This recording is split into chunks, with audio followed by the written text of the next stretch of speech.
पहले Donald Trump 312 versus 226 seat Trump ji की आई हैं।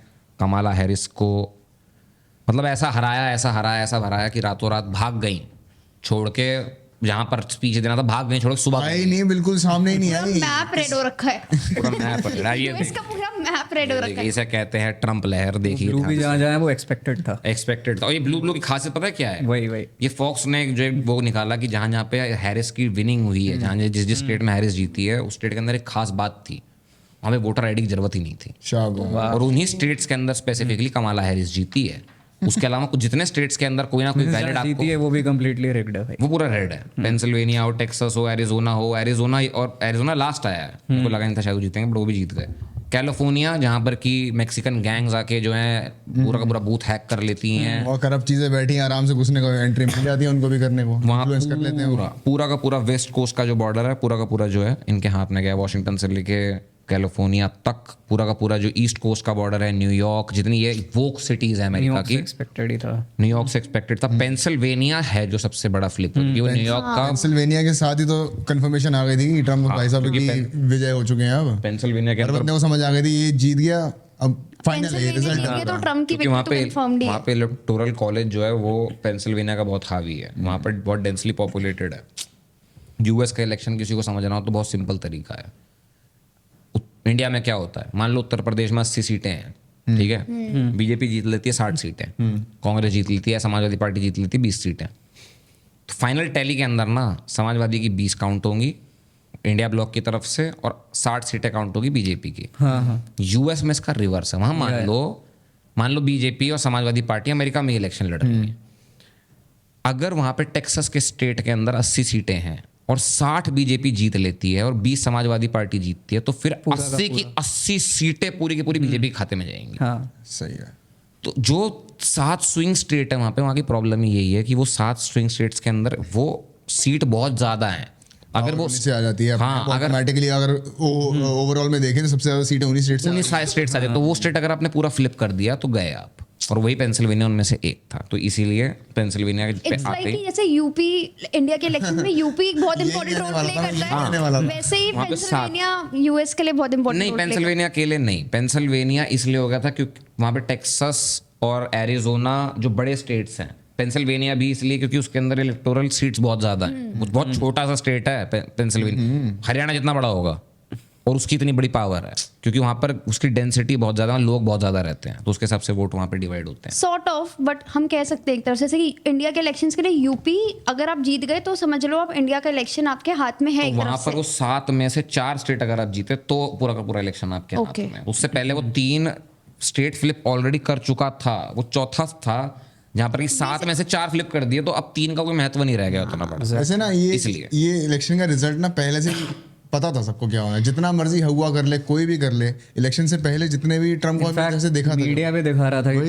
कमला हैरिस ट्रम्प को हमने इतने पॉडकास्ट पे देखा कि वो हर जगह जाके बात कर रहा है, कमला हैरिस कहीं थी ही नहीं। इनफैक्ट लास्ट टाइम का इलेक्शन भी हमने देखा था ट्रम्प ही जीतता था, ट्रम्प ही जीता, कंप्लीटली जीतने वाला था। बाद में देख इस बार भी वैसे काफी चर्चा हुई थी कि इस बार का भी इलेक्शन काफी रिग्ड रहेगा। अगर कमला हैरिस जीत गई तो इट्स कंप्लीटली फेक। हाँ, यही कॉन्वर्सेशन हो रहा था कि अगर इन्होंने कुछ ना कुछ फॉल्ट करा है अगर कमला हैरिस जीत गई है, बट थैंकफुली रिजल्ट्स काफी डिफरेंट आए। यूएस को बर्बादी से थोड़ी आजादी मिले। सिर्फ यूएस की बात नहीं है, यहाँ पूरे दुनिया वर्ल्ड इन्फ्लुएंस हुआ है, वर्ल्ड इन्फ्लुएंस हुआ उससे। ये सोच रहे हो बाय चांस भी अगर कमला हैरिस जीत गई होती है इलेक्शन तो क्या होता?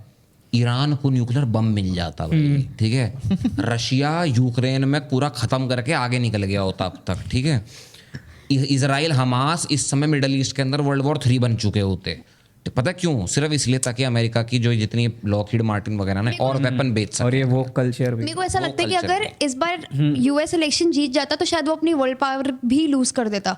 खत्म ऑलमोस्ट हाँ, on the verge of failure था वो। ये तो लाइक प्रॉपर कंफर्म्ड हो जाता है कि यूएस बिक चुका है। हाँ, बिक चुका है तो छोड़ो, वो अपना वर्ल्ड लीडरशिप का टैग ही लूज कर देता। वही तो कह रहा हूँ मैं, चाइना हमें लीड कर रहा ट्रम्प था। की ऐसी पर्सनालिटी है जो दिखाती है कि अमेरिका है क्या भाई साहब, इतना स्ट्रांग, इतना प्रॉपर विल पावर और प्रॉपर गोल के साथ हमने चलने वाला।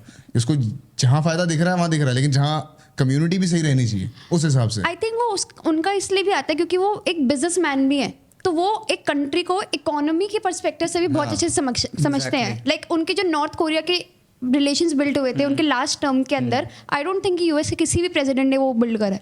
यार ट्रम्प ने अपने लास्ट पूरे रूलिंग टाइम पे कितनी सारी वॉर, अफगानिस्तान की वॉर रुकवा दी थी। हाँ, ऑल्सो अ थिंग जहाँ की जब डेमोक्रेट्स आते हैं पावर में उस टाइम पे वॉर होती है।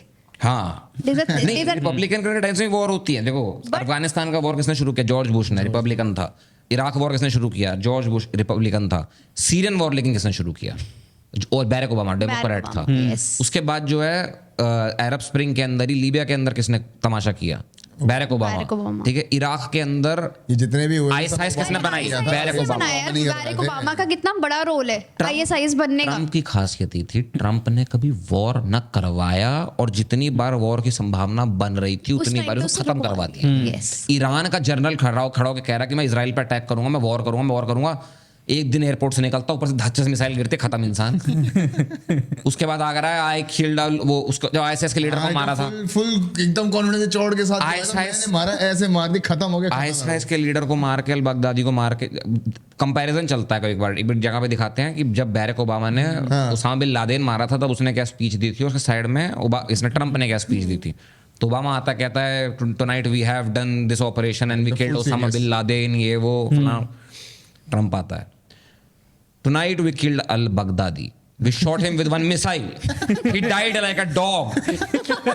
ये ट्रम्प का स्टाइल है। ठीक है, अब तुम ये कहो भाई वो स्क्रिप्ट नहीं पढ़ता, वो ओपन है भाई, वो आदमी मुंह फट वो ट्रांसपेरेंट है एक तरफ से। हाँ ऐसा होना चाहिए। हाँ, ऐसा होना चाहिए लीडर को। जाविर मिले है उसका, अर्जेंटीना का जो प्रेसिडेंट बना हुआ है अभी, उसकी वीडियोस, वो बंदा टिकटॉक पे अपना कैंपेन चला के प्रेसिडेंट बन गया भाई।